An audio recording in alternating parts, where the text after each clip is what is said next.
गुणवत्ता की गारंटी है हमारी पहचान। हर प्रकार के रुद्राक्ष,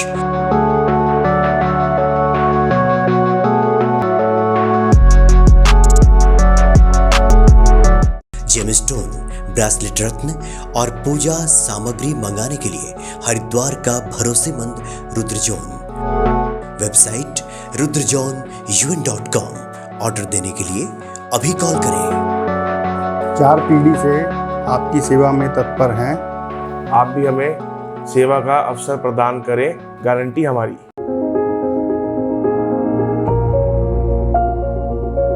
जय सिया राम। जय श्री राम। और देवता चित्त न धरई, हनुमत से सर्व सुख करई। हनुमान जी सभी सुखों को प्रदान करते हैं। आप सभी भक्त नित्य हनुमान चालीसा में इसका पाठ करते हैं, लेकिन ये भी उतना ही सत्य है। आप कमेंट बॉक्स को देख लीजिए, पर्सनल जो व्हाट्सएप है उस पर जो मैसेजेस आते हैं उससे पता चलता है कि लोग परेशान भी हैं। लोगों की परेशानियां कैसे ख़त्म हो, कम हो, इसको लेकर के हमारे मनीषियों ने बहुत पहले से चिंतन किया है, मनन किया है, खोज की है और तमाम तरह के उपाय, वैदिक ज्योतिष से लेकर के हनुमान जी को प्रसन्न करने के उपाय, बहुत सारी बातें बताई गई हैं। और हमारी भी कोशिश यही है कि व्यक्ति के जीवन में जो समस्याएं आ रही हैं उसका निराकरण कैसे हो सके, इसलिए नित्य आचार्यों के साथ हमारी चर्चा भी होती है। आज आपके साथ एक बार फिर से उपस्थित है ज्योतिषाचार्य तरुण कपूर जी, जो कि हनुमान जी के भक्त के साथ साथ बहुत अच्छे जानकार हैं ज्योतिष के, वास्तु के। और आचार्य जी से आज बातें हुई तो इन्होंने बताया भी कि बहुत सारे ऐसे कारण हैं जिसकी वजह से मनुष्य के सुखों में कमी आती है। एक बार फिर से स्वागत है आपका आचार्य जी। जय श्री राम। चूँकि आपसे बात हो रही थी तो आपने बहुत ही महत्वपूर्ण विषय को उठाया कि सुखों में कमी किन किन वजहों से होती है। पहले तो आप बताइए कि आज आप भक्तों के लिए क्या बताने जा रहे हैं और क्या लेकर आए हैं। सब भक्तों को जय श्री राम। आज हम मनोज जी उस विषय पे बात करना चाहेंगे जो कि बहुत सेंसिटिव या संवेदनशील है, जिसके अंदर हम जातकों की ज़िंदगी में ये देखते हैं कि कोई भी प्रकार का सुख उन्हें आसानी से नहीं मिलता है और इतने प्रयत्न करने के बावजूद भी उनकी ज़िंदगी में कोई भी सुख संपूर्ण रूप से नहीं होता। और सुख अगर अपने और अपने भाई बहनों के अगर वो कंपैरिजन में तुलना करते हैं तो उसके अंदर बहुत ज़्यादा कमी भी रहती है और वो संपूर्ण सुख ना होने की वजह से उनकी ज़िंदगी में बहुत ज़्यादा परेशानियां रहती हैं। चाहे वो पत्नी का सुख हो, वाहन का सुख हो, मकान का सुख हो, इवन माता पिता से मिलने वाले प्यार दुलार या फिर ममता का सुख हो, उन सब में बहुत ज़्यादा कमी देखी जाती है। इस वजह से उनकी ज़िंदगी उस मुकाम तक नहीं पहुंच पाती जिसमें उन्हें पहुंच जाना चाहिए। क्योंकि देखिए, सुखों की परिभाषा वही है जब हम अपने लिए हर चीज़ को एकत्र करके अपनी ज़िंदगी को सुखद कर सकें। और ये केवल पढ़े लिखों या फिर उन लोगों के लिए नहीं है प्रोग्राम जो ये सोचते हों कि उनकी ज़िंदगी में सुख इसलिए नहीं आ पाया क्योंकि वो बहुत कम पढ़ लिख पाए। क्योंकि मैंने बहुत जगह ऐसा भी देखा है कि लोग ऐसे लोगों से भी काम करवा पाते हैं और अगर वो स्वयं कम पढ़े लिखे हों लेकिन दुनियादारी में पहुंच करके उनकी मैनेजमेंट स्किल इतनी अच्छी हो चुकी होती है कि वो बड़े बड़े पढ़े लिखों से बड़े काम करवा लेते हैं। जी हाँ, बिल्कुल। कई बार 10वीं पास व्यक्ति भी पीएचडी लोगों से काम कर रहा था। जी हाँ, तो इसी चीज़ पर मैं बहुत दिनों तक आत्म मंथन कर रहा था और मेरे पास बहुत प्रैक्टिकल एग्जाम्पल्स भी हैं इसके अंदर कि किन कारणों की वजह से हम अपनी ज़िंदगी में सुख केवल सोच पाते हैं लेकिन सुखों को एकत्र नहीं कर पाते।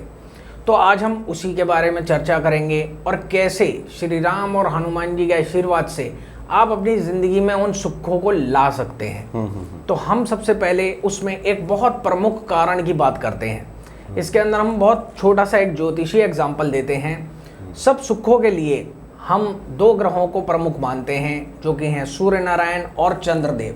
अच्छा। जैसे हमने पहले भी प्रोग्रामों में बात की है कि जब भी सूर्य नारायण और चंद्रदेव के साथ उनके 4 प्रमुख शत्रु शुक्रदेव, शनिदेव, राहुदेव या केतुदेव किसी भी प्रकार से जुड़ जाएं तो इन दोनों ग्रहों के अच्छे फलों में बहुत ज़्यादा कमी आ जाती है। इसी को लेकर आज हम केवल एक ग्रह योग की बात करते हैं जो कि है सूर्यदेव और शनिदेव। ये दोनों ही आपस में पिता पुत्र हैं, परंतु इन दोनों के एक होने से मनोज जी सबसे बड़ी दिक्कत ये आती है कि इंसान को अपने पिता से उस प्रकार के फेवर्स या अलग अलग प्रकार के सुख सुविधा नहीं मिल पाती जो वो इंसान डिज़र्व करता है।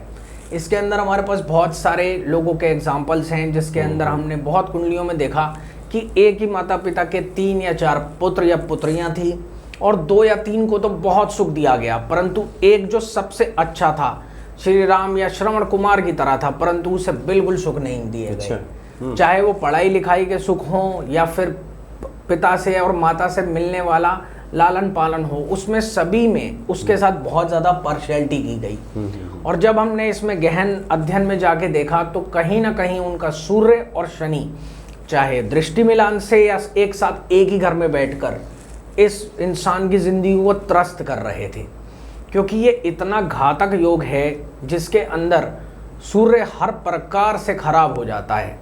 और मैं इसमें आपको बहुत अच्छी जानकारी देना चाहूँगा और सब दर्शकों को भी बताना चाहूँगा कि सब लोग शनिदेव को बोलते हैं कि शनिदेव नहीं दे रहे, परंतु ये बिल्कुल उल्टा हो जाता है। सूर्य और शनिदेव के योग में सूर्य कुछ भी नहीं देते, पिता बिल्कुल माइनस हो जाते हैं और इस योग से सूर्य खराब हो जाता है, जिस वजह से पिता चाहते हुए भी उस पुत्र के लिए कुछ कर नहीं पाते या उनके दिल में उसके लिए कुछ करने की भावना ही जागृत नहीं हो पाती। अच्छा। जी हाँ, इसके अंदर सबसे पहली इंडिकेशन ये होती है कि ऐसा पिता पुत्र का संबंध आपस में अच्छा नहीं होता है, इन दोनों की बिल्कुल नहीं बनती या इनके बीच में बहुत मतभेद रहते हैं, छोटी छोटी बातों पर लड़ाइयाँ रहती हैं। इसके बाद जिस जातक की भी जन्म कुंडली में, जैसे कि हमने बताया, सूर्य शनि या तो एक घर में हो या शनिदेव सूर्य को किसी भी प्रकार से दृष्टि से देख रहे हों। सूर्य नारायण की तो केवल एक ही दृष्टि है मनोज जी, जो है दृष्टि 7वीं, परंतु शनिदेव की 3री दृष्टि, 7वीं दृष्टि, 8वीं टक्कर और 11वीं और उसके अतिरिक्त उनकी 10वीं दृष्टि भी है। अब मैं यही बात को जैसे बताता हूँ। मान लीजिए सूर्य नारायण पहले घर में बैठे हैं जहाँ उन्हें एक राजा की पदवी दी गई है, और इसी वक्त पर शनिदेव मान लीजिए इस 11वें घर में बैठ गए और 3री दृष्टि से इन्होंने सूर्य को देख लिया, तो अब ये सूर्य को खराब कर देंगे। इसी प्रकार से यानी सूर्य नारायण मान लीजिए पहले घर में बैठे हुए और शनिदेव ने उन्हें 8वें घर से टक्कर मार दी या 7वें घर से उनके ऊपर पूर्ण दृष्टि डाल दी या 4थे घर से भी दृष्टि डाल दी, या इसके अतिरिक्त सूर्य पहले घर में और शनिदेव 5वें घर में बैठ जाएं, तो ये सारी की सारी जो मैंने आपको बात बताई है ये उस इंसान के ऊपर लागू हो जाएगी। जब हम आगे के एपिसोड्स में बात करेंगे तो उसमें हम और भी ग्रहों को इसमें सम्मिलित करेंगे, क्योंकि ये बहुत बड़ा और बहुत सेंसिटिव टॉपिक है। क्योंकि हम स्वयं भी जैसे माता पिता हैं तो हमें हमेशा ही ये चीज़, क्योंकि हमने ये चीज़ को पढ़ा है तो हमें पता है कि हमें अपने पुत्र या पुत्री के लिए क्या करना है। परंतु काफ़ी बार ये होता है कि काफ़ी पिता या माता को ये चीज़ का ज्ञान नहीं होता और वो शुरू से ही एक ख़ास बच्चे की तरफ अपना लगाव नहीं लगा पाते, और उसी वजह से कोई भी व्यक्ति सारे सुखों से वंचित रह सकता है। जैसे कि हमने बात की सूर्य शनि के एक साथ होने या इनका किसी भी प्रकार से दृष्टि मिलान हो जाता है, तो इसमें सबसे पहले क्या होता है, अगर हम बचपन से बात करें तो सबसे पहले इसके अंदर इंसान की सेहत अच्छी नहीं रहती और पिता भी बहुत परेशान रहता है कि ये बच्चा सबसे ज़्यादा मेरा धन व्यय करवाता है अपनी सेहत की वजह से। अच्छा। और इस वजह से भी पिता का पुत्र के साथ या पुत्री के साथ लगाव नहीं होता, ये इसकी पहली इंडिकेशन है। पढ़ाई में भी इंसान के बहुत रोड़े अटकते हैं और बार बार प्रयास करने के बावजूद पिता ये सोचता है कि मेरे पास जो 2 या 3 संतानें हैं उनके ऊपर मुझे इतना ज़्यादा ध्यान नहीं देना पड़ता, परंतु ये 4 में से या 3 में से यही सबसे ज़्यादा नालायक है जिसके ऊपर मैं सबसे ज़्यादा ध्यान देता हूँ, फिर भी ये मेरे आशानुरूप रिजल्ट ही नहीं ला पाता है। इसके बाद जब धीरे धीरे उम्र आगे बढ़ती है तो इस बच्चे की स्टैंडिंग या फिर आप अगर इसको प्रोफेशनली भी कहीं सेट करना चाहें तो उस पिता को बहुत ज़्यादा तकलीफ आती है, और धीरे धीरे यही होता है कि ये बच्चा अपने पिता पे भारी होना शुरू हो जाता है। ये भी एक बहुत मुख्य कारण है जिस वजह से पिता का लगाव इस बच्चे से बिल्कुल नहीं होता। प्रोफेशनली जैसे जैसे ये बच्चा धीरे धीरे आगे बढ़ता है और अपनी उम्र की पढ़ाई हम लोग अक्सर 22वें वर्ष तक ख़त्म कर लेते हैं, और खींचतान के अगर मनोज जी ये बच्चा पढ़ाई कर भी जाता है तो 24वें वर्ष तक आते आते इसकी कमाई बहुत ज़्यादा अच्छी नहीं होती, और जब इसकी शादी का अरसा आता है 25 से 27, तो अगर ये बच्चा मांगलिक नहीं भी है परंतु पिता को बहुत ज़्यादा इधर उधर हाथ जोड़ने पड़ते हैं इस बच्चे या बच्चे की शादी के लिए। और जैसे ही 27वां वर्ष बीतता है और विवाह नहीं हो पाता है ऐसे लड़के या लड़की का, तो मंगल का 6 साल का अरसा 28 से 33 का आ जाता है, जिसके अंदर इस बच्चे की ज़िंदगी बद से बदतर हो जाती है, क्योंकि 2 ग्रहों के मिलने से तीसरा ग्रह भी खराब होता है। इसमें हम आज इसी कार्यक्रम में चर्चा करते हैं। तो जैसे हम बात कर रहे हैं आज शनिदेव और सूर्य नारायण की, इन दोनों के एक होने से सबसे पहले जैसे हमने बताया पढ़ाई अच्छी नहीं रह पाती, अर्थात राहु महाराज खराब हो जाते हैं, नए आइडियाज़ दिमाग में नहीं आते। दूसरी बात, आपका धन इसलिए खराब होता है क्योंकि सूर्य के परम मित्र चंद्रदेव भी इसी के साथ कहीं ना कहीं पीड़ित हो जाते हैं। घर में मांगलिक कार्य नहीं होते क्योंकि सूर्य और शनिदेव मिलने से मंगल जहाँ भी हो उत्तम से उत्तम परिस्थिति में वो अच्छा फल देता ही नहीं है। इसके अतिरिक्त बहुत ज़्यादा एक जो प्रॉब्लम देखी गई है, विवाह से पहले आपका, अगर आप लड़के हैं तो किसी लड़की के साथ, और अगर आप कन्या हैं तो किसी लड़के के साथ आपका संबंध ही नहीं बैठ पाएगा, यानी आप अपने पसंद की लड़का या लड़की से विवाह ही नहीं कर पाओगे। तो इसके बाद में अगर आपकी शादी हो भी गई तो आपकी पत्नी की सेहत भी खराब कर देता है यही योग, और उसके अतिरिक्त आपका उस जातक का सारा ध्यान भी अपनी पत्नी के खराब स्वास्थ्य, और उसके अतिरिक्त इस योग की वजह से जो सबसे बड़ी प्रॉब्लम देखी गई है, बहुत ज़्यादा खराबी ये रहती है कि स्वयं को भी पुत्र या पुत्री उत्पन्न करने में बड़ी तकलीफें आती हैं। तो ये कुंडली का बहुत ही ज़्यादा घातक दोष माना गया है। अच्छा। और इसके अंदर हम अलग अलग प्रकार के योगों को देखकर उपाय बताते हैं। जैसे कि हमने आपको बताया कि सूर्य और शनिदेव के मिलने से इंसान की पूरी ज़िंदगी त्रस्त हो जाती है। अब इसमें जो भी ग्रह अंश के हिसाब से, यानी कि जिस ग्रह की डिग्री ज़्यादा होगी और दूसरे ग्रह जिसकी डिग्री कम होगी, उसके हिसाब से उपाय बनेंगे। हाँ, इसमें हम आपको अंत में कॉमन उपाय अवश्य बताएंगे, और ज़रूरत यही है कि हम जन्म कुंडली का विश्लेषण करके ही इसके उपाय जल्दी से जल्दी करें, क्योंकि उम्र के बढ़ते अरसे के साथ ये योग इतना ज़्यादा खराब हो जाता है कि जैसे हमने बताया, बहुत हमारे पास प्रैक्टिकल एग्जाम्पल हैं कि एक पिता के 3 या 4 पुत्र और पुत्री हैं, और उन्होंने अपने जीते जी जैसे विल कर दी, और विल के वक्त पर सब बच्चों को बहुत अच्छा दिया, लेकिन इस बेटे को सिर्फ मुश्किल से 2 या 5% दिया अपने पूरे शेयर का। तो उस बच्चे की कुंडली हमारे पास आई थी और वो बहुत परेशान था, उसकी शादी भी हो चुकी थी और कोई बच्चा भी नहीं था।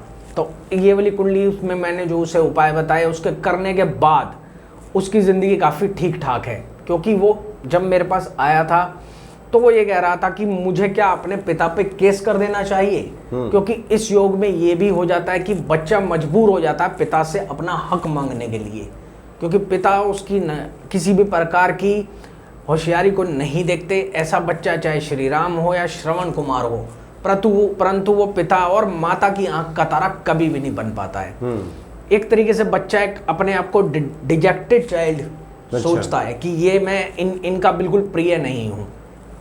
तो इसमें हमें उपाय करने चाहिए ताकि ये योग का परिहार हो सके, और इसका उपाय जल्दी से जल्दी कर लेना चाहिए। अगर आपकी जन्म कुंडली में ये योग किसी भी प्रकार से है, चाहे दृष्टि मिलान से या फिर एक साथ सूर्य नारायण और शनिदेव एक साथ बैठ जाएं। जैसे हम बात कर रहे थे कि हमें इसमें डिग्रीज को देखना बहुत ज़रूरी है।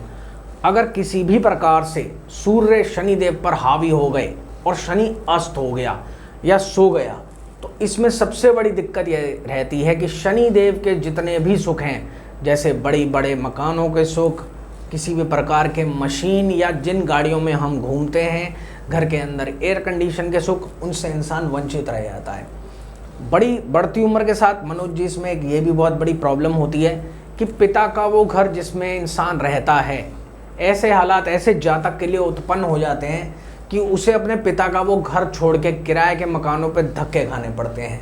चाहे कुंडली में बढ़िया से बढ़िया गज केसरी योग हो या मंगल बढ़िया से बढ़िया स्थान पे बैठा हो, परंतु यह योग इतना ज़्यादा खराब है कि आपके सब सुखों को त्रस्त कर सकता है, और आपकी लाइफ को, जिसको बोलते हैं भूमि पर रहते ही आप एक नर्क का अनुभव करते हैं कि मेरी ज़िंदगी में इतनी ज़्यादा परेशानियाँ क्यों हैं, और इंसान को पता ही नहीं होता कि उसकी कुंडली के अंदर ये वाला योग है। हमारे पास काफ़ी लोग ऐसे भी आते हैं मनोज जी जिन्हें जन्म कुंडली नहीं पता होती, परंतु उनके साथ वार्तालाप करके या उनसे ये वाली जानकारी लेके हमें पता चल जाता है कि कहीं ना कहीं इसका सूर्य और शनि एक साथ है। क्योंकि शनिदेव हालांकि 2.5 साल में एक ही घर बदलते हैं कुंडली के अंदर, परंतु सूर्य नारायण पूरे साल के अंदर 12 बार एक राशि से दूसरी राशि में भ्रमण करते हैं। तो ये काफ़ी चांसेस रहते हैं कि सूर्य शनि का मेल एक घर में तो साल में एक बार हो, परंतु दृष्टि मिलान अलग अलग समय पर हो सकता है और उसी में ये सारी प्रॉब्लम शुरू हो जाती हैं। जिन भी जातकों की कुंडली के अंदर ये दोष होता है जैसे मैंने बताया, और इसका जो वर्स्ट सिनेरियो होता है या जो सबसे बुरा प्रभाव है वो यही होता है कि पिता पुत्र आपस में कोर्ट केस के अंदर उलझ जाते हैं और उनका खाम में पैसा व्यर्थ जाता है। तो ये सब समस्याएं देखी गई हैं जी। एक चीज़ इसमें जो मैं बताऊंगा, क्योंकि मैंने आपको बताया कि इससे राहु महाराज भी खराब हो जाते हैं। राहु महाराज अर्थात अचानक चोट। इस योग में मनोज जी ये भी देखा गया है कि अगर बाहर के लोग, क्योंकि सूर्य पिता और शनिदेव चाचा, अब मान लीजिए पिता के ब्रदर नहीं हैं अर्थात आपके चाचा जी नहीं हैं, परंतु बाहर के पिता के दोस्तों ने चाचा बनकर अगर आपके पिता को लूट लिया या किसी भी प्रकार से उनका धन व्यय करा दिया, तो भी समझ जाना चाहिए ये सूर्य शनि का योग कहीं ना कहीं काम कर रहा है। क्योंकि दर्शकों इस बात को हमेशा याद रखिएगा, ग्रहों को रिश्तेदारों की ज़रूरत नहीं पड़ती है। अगर उसने खराब होना है तो वो कहीं से भी चोट पहुंचा देगा। कोई भी आउटसाइडर आके आपको चोट पहुंचा के चला जाएगा और आपको पता भी नहीं चलेगा। तो ये सब बहुत गहन समस्याएं होती हैं जो इस योग में क्रिएट होती हैं। तो इसके अंदर हम जो ज़्यादा कोशिश यही करते हैं कि इन दोनों के इस प्रबल योग को अलग करा जाए किसी भी प्रकार से। और इसके अंदर हम सबसे पहली जो बात करते हैं, इन दोनों को पृथक यानी अलग करने के लिए इसमें सूर्य नारायण की पूजा अवश्य होनी चाहिए। इसलिए सूर्य शांति यज्ञ अगर संभव हो सके तो इंसान को ज़रूर कराना चाहिए। इस यज्ञ में मनोज जी सूर्य नारायण की आहुति उस यज्ञशाला में डाली जाती है, उन्हें प्रसन्न करने की कोशिश की जाती है और उसके बाद जो हमारे ब्राह्मण हैं वो इस यज्ञशाला की सारी सामग्री को किसी भी ऐसी जगह पे पूजा करके इसको नष्ट किया जाता है या पानी में बहाया जाता है या उस मंदिर में पूजा की जाती है जो किसी भी नदी या पवित्र जल पर स्थित हो। और इसके अंदर हमारे जो भी ब्राह्मण हैं वो क्या करते हैं, आपके नाम और गोत्र से पूजा करने के बाद इस पूरी सामग्री को उस जगह जल प्रवाह कर देते हैं। अपने सारे वस्त्र वहीं पर छोड़ करके उस शिला को भी जिसके अंदर यज्ञ किया जाता है उसे भी साइड पर रख दिया जाता है और अब ये ब्राह्मण नए कपड़े पहन करके उस जल से बाहर आता है और तब ये पूजा आपको अवश्य लगती है। तो इस प्रकार की पूजा ही करवानी चाहिए। इसकी शांति पूजा किसी मंदिर के अंदर नहीं, ऐसे खुले आसमान में होनी चाहिए जहाँ पर इसके अंदर के यज्ञ की सारी सामग्री आकाश में घूम करके खत्म हो सके, क्योंकि ये बहुत बुरा योग होता है और आपकी ज़िंदगी को हर प्रकार से त्रस्त करता है। जैसे मैंने आपको बताया, इसके अंदर जो भी ग्रह ज़्यादा कमज़ोर होता है हम बाद में उसकी ही सामग्री को यूज़ करके, जो हमने पहले भी प्रोग्राम में बताया था, मंगल महाराज की जो या हनुमान जी की पोटली है वो आपके घर ज़रूर भेजते हैं, क्योंकि मंगल का अच्छा होना परम आवश्यक है। वरना सूर्य और शनि का झगड़ा कोई भी नहीं रोक सकता किसी भी हालत में, क्योंकि ये दोनों ही राजा हैं। शनिदेव दैत्यों के राजा और सूर्य नारायण देवताओं के राजा। अगर ये दोनों का मेल होगा तो कहीं ना कहीं इसमें किसी भी एक जिम्मेवार सेनापति को आना ही पड़ेगा जो इन दोनों के युद्ध को रोक सके। इसके अंदर एक बहुत ख़राब चीज़ भी हम बताते हैं इसी प्रोग्राम के ज़रिए। जब भी मनोज जी सूर्य और शनिदेव इकट्ठे होते हैं तो एक कारण ये बहुत जो मेजर चीज़ का बनता है, जैसे मैंने बताया कि पत्नी की सेहत खराब रहती है। और इसी योग में एक चीज़ और आ जाती है कि पति पत्नी का अलगाव होना 99.9% निश्चित हो जाता है। अर्थात इन दोनों ही पति और पत्नी के जीवन में मल्टीपल जीवन साथी का आना या बार बार इनकी रीमैरिजेस होना, कारण चाहे कोई भी हो, चाहे दोनों का अलगाव हो जाए या फिर दोनों के दोनों अपने अपने रास्ते एक शादी में रहते हुए कई और जीवन साथियों के साथ अपने आप को इन्वॉल्व कर लें, तो इसके अंदर मल्टीपल मैरिजेस का योग भी बनता है। और इसीलिए इसको अलग करना अपनी विवाह से भी पहले परम आवश्यक हो जाता है। जब आप ये यज्ञ करवाएंगे, इसके अंदर जैसे मैंने आपको बताया कि सूर्य नारायण को अच्छा करना बहुत ज़्यादा ज़रूरी है। इसके अतिरिक्त आज तक आपने जितने भी कार्यक्रम देखे होंगे उसमें हमने कभी भी शनि देव के उपाय नहीं बताए, क्योंकि हम जब भी जन्म कुंडली देखते हैं उसमें हम जन्म कुंडली या जो हमारी ज़िंदगी के जज हैं अर्थात शनि देव, उनको सबसे पहले देखना पड़ता है। मैंने आज तक कभी भी इसीलिए प्रोग्राम में शनि देव के उपाय नहीं बताए, क्योंकि उनको हम सबसे पहले जन्म कुंडली के अंदर देखते हैं। अगर मनोज जी जन्म कुंडली के अंदर सिर्फ एक शनि देव अच्छे हों तो 8 प्लैनेट अपने आप सही किए जा सकते हैं, परंतु अगर ये ग्रह खराब हो तो जितनी मर्जी अच्छी कुंडली हो, बढ़िया से बढ़िया योग भी बैठे हों, लेकिन जब तक आपकी ज़िंदगी के जज साहब प्रसन्न नहीं है, आपकी ज़िंदगी में सुख ही नहीं आएंगे। इसलिए शनिदेव के जो योग हैं या शनिदेव के जो उपाय हैं वो केवल और केवल जन्म कुंडली से ही ठीक किए जा सकते हैं। हाँ, इस योग के अंदर जैसे हमने आपको बताया कि आप क्या करके अपनी ज़िंदगी को अच्छा कर सकते हैं, तो सबसे पहला उसका स्टेप ये है कि आप ये यज्ञ करवाएं। उसके बाद आपको ये हनुमान जी की पोटली अवश्य अपनी ज़िंदगी में अपने घर पर अपने नाम और गोत्र से पूजन करवा के मंगवानी पड़ेगी, क्योंकि मंगल की स्थापना आपके घर में होगी, तभी आपकी ज़िंदगी में मांगलिक कार्य होंगे। और पिता से भी जो ये संबंध विच्छेद हो रहा है वो आपकी फेवर में आएगा, क्योंकि मंगल का सूर्य के साथ मिलने से पिता आपके लिए सकारात्मक होंगे। वरना जैसे हमने बताया कि इस पिता पुत्र की लड़ाई में अर्थात शनिदेव और सूर्य की लड़ाई में वो पुत्र अवश्य मारा जाता है जिसकी कुंडली में ये दोष होता है। इसके अंदर जैसे हम बात कर रहे थे कि आपका स्वास्थ्य भी बहुत ज़्यादा खराब रहता है, इसको अच्छा करने के लिए, और इसके अंदर देखा गया है चूँकि मंगल खराब हुआ तो अर्थात ब्लड रिलेटेड प्रॉब्लम, किसी भी प्रकार से खून से ताल्लुक़ बीमारियां आपको लगेंगी ही लगेंगी, चाहे वो डायबिटीज़ हो या फिर वो हाई ब्लड प्रेशर हो। बहुत लोग एनीमिक भी हो जाते हैं अर्थात खून की कमी हो जाती है, तो ये सब इंडिकेशन दिखाते हैं कि मंगल खराब हो गया है। इसके लिए आपको बहुत ज़्यादा ज़रूरी है कि हर मंगलवार को 400 ग्राम लाल मसूर की आप दाल लीजिए और उसको हनुमान जी के समक्ष हर मंगलवार जाके रखते रहिए। जिन भी जातकों की जन्म कुंडली में सूर्य और शनि देव एक साथ बैठे हुए हैं, या जैसे मैंने आपको बताया कि किन दृष्टियों से शनि देव सूर्य को परेशान कर सकते हैं, आप धीरे धीरे देखेंगे सिर्फ 3 या 4 मंगलवार के बाद ही आपकी लाइफ में धीरे धीरे चेंजेस आने शुरू हो जाएंगे, और जो मंगल आपकी ज़िंदगी में अमंगल कर रहा है वो धीरे धीरे ठीक होना शुरू हो जाएगा। तो ये उपाय आपको अवश्य करना है। इसके अलावा यदि पत्नी वाली प्रॉब्लम आपकी ज़िंदगी में बहुत ज़्यादा है, और यदि जातक की अपनी पत्नी से या कोई लड़की है जिसकी कुंडली में ये योग है, उसका पति उसके साथ ज़्यादा अच्छे से मेल मिलाप नहीं रखता है, तो उसके लिए बहुत ज़्यादा ज़रूरी है कि आप इसके अंदर सूर्य नारायण को शांत करें, क्योंकि हम ये मानते हैं कि शुक्रदेव के बहुत अच्छे मित्र हैं शनिदेव, परंतु सूर्य नारायण और शुक्राचार्य जी की बहुत बड़ी शत्रुता है। तो इसके अंदर बहुत ज़्यादा ज़रूरी बन जाता है कि हम इस सूर्य को कैसे शांत करें। इसके लिए बहुत अच्छा और उत्तम उपाय ये है कि हम गौ माता की सेवा करें, और गौ माता को हर रविवार के दिन अगर ये लाल या भूरी रंग की गाय हो तो बहुत अच्छा है। उसको हमें ये देखना पड़ेगा कि ये योग किस घर में बैठा है, उतने ही अमाउंट में गुड़ लेना पड़ेगा। मान लीजिए अगर ये योग जो है आपका 5वें घर में बैठा है, यानी सूर्य नारायण और शनिदेव 5वें घर में बैठे हैं, तो आपको 500 ग्राम गुड़ लेना है और 50 ग्राम काले तिल लेने हैं, और इन दोनों को एक साथ ही रख के गौ माता को जो कि लाल या भूरे रंग की होती है उन्हें अवश्य खिलाना है, ताकि इस योग का परिहार हो सके।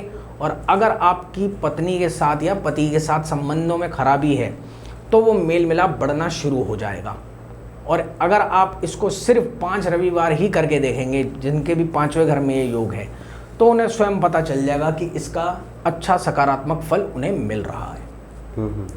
इसमें हम जिस चीज़ पर बात कर रहे थे कि जब भी पिता और पुत्र का संबंध विच्छेद इस हिसाब से हो जाए कि जीते जी दोनों एक दूसरे पर केस करने की सोचें, या फिर ऐसा लगे कि पिता ने मेरा हक मार लिया है, या पिता को भी पुत्र से बहुत ज़्यादा परेशानी रहे, और नौबत इस प्रकार की आ जाए कि बेटे को या तो घर छोड़ना पड़ेगा या फिर पिता उसे उसका हक नहीं देगा, चाहे वो पुत्र जितना मर्जी अच्छा हो, तो इस हालात में बहुत ज़्यादा ज़रूरी है कि आप अपनी जन्म कुंडली की जांच करवाएं। क्योंकि देखिए, इसमें जो हम जन्म कुंडली को देखकर जब उपाय कराते हैं तो वो बहुत भिन्न भिन्न प्रकार के होते हैं, क्योंकि जो प्लेनेट सूर्य या शनिदेव को दृष्टि से खराब कर रहा है इस योग के अतिरिक्त, उसका उपाय भी बीच में ही करवाया जाएगा, तभी ये योग जो है इसका निगेशन या परिहार हो सकेगा। जो बहुत कॉमन उपाय है उसके विषय में मैं आपको जैसे बता देता हूँ, क्योंकि इसके अंदर हम सराहने, जौ में दूध कच्चा डलवा के आपके सराहने रखवाते हैं और उसके बाद इसको पक्षियों में खिलाने के लिए बोला जाता है।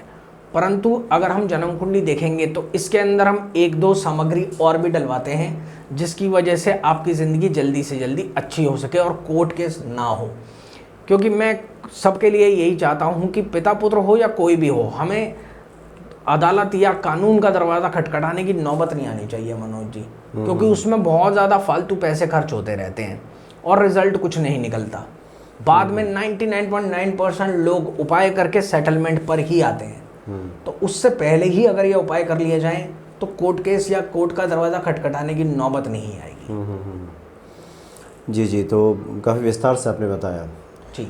अब ये हालांकि नए लोगों के लिए समझना बड़ा मुश्किल हो जाएगा कि उनके साथ ऐसा है क्या, क्योंकि हर व्यक्ति तो कुंडली वो तो लक्षणों से पकड़ेगा कि उसके जीवन में जो लक्षण है उससे समझेगा वो। बिल्कुल, हर व्यक्ति तो कुंडली को देख करके समझता नहीं है। लेकिन देखिए, जो हमारे पास बहुत सारे लोग इस प्रकार की समस्या लेके आते हैं, इवन हम उनकी कुंडली देखने से पहले ही समझ जाते हैं कि उनके साथ ये वाली अगर परेशानी है तो इसमें ये दोनों ग्रह। क्योंकि देखिए, जितने भी लोग 90% जो किरायों पर रह रहे हैं या जिनका पिता से संबंध ठीक नहीं है, पत्नी की सेहत खराब रहती है, उसके अलावा बचपन में पढ़ाई ठीक नहीं रह पाई, पिता के साथ अगर सेम बिजनेस में है या तो 3 या 4 भाइयों में से सिर्फ 1 या 2 ही ऐसे हैं जो पिता को बहुत प्रिय हैं, और बाकी चाहे वो उम्र में बड़े हों या छोटे हों, वो बाकियों के साथ एक तरीके से नौकरों या सर्वेंट्स जैसा बर्ताव कर रहे हैं, क्योंकि पिता ने उनको इतनी ज़्यादा दे रखी है कि तुम इनसे काम करवाओ, मैं तो साइड पर बैठा हूँ। तो इससे बहुत लोगों की एक इंडिकेशन हमें ये पता चली कि कहीं ना कहीं ये योग विराजमान है, और जब हमने इनकी जन्म कुंडलियों में देखा तो वाकई ही में ऐसा था। काफ़ी लोगों ने जानकारी के लिए भी अपने भाइयों की कुंडलियां हमें दी, तो हमने उन्हें बता दिया कि ये दोनों भाइयों को ये दिक्कत नहीं है, इसको ये थोड़ी कम दिक्कत है, और जो चौथा भाई चाहे वो उम्र में बड़ा था या मंझला था या सबसे छोटा था, उसकी जन्म कुंडली में ये परेशानी नजर आई, क्योंकि ये योग उसी की कुंडली में विराजमान था। तो इसीलिए हमने यही सोचा कि इस चीज़ बहुत नाजुक टॉपिक को आगे लेकर जाना चाहिए, हमारे दर्शकों को पता चलना चाहिए कि उनकी ज़िंदगी इस योग की वजह से क्यों ख़राब हो रही है और कैसे वो अपनी ज़िंदगी को अच्छा कर सकते हैं। जी जी, निश्चित तौर पे जिन लोगों के जीवन में इस तरह के लक्षण हैं तो मान सकते हैं कि ये दिक्कत हो सकती है, तो आगे इसका निराकरण जो आपने बताया वो निराकरण करा सकते हैं। चलिए, बहुत बहुत धन्यवाद आपका। जय श्री राम। जय श्री राम।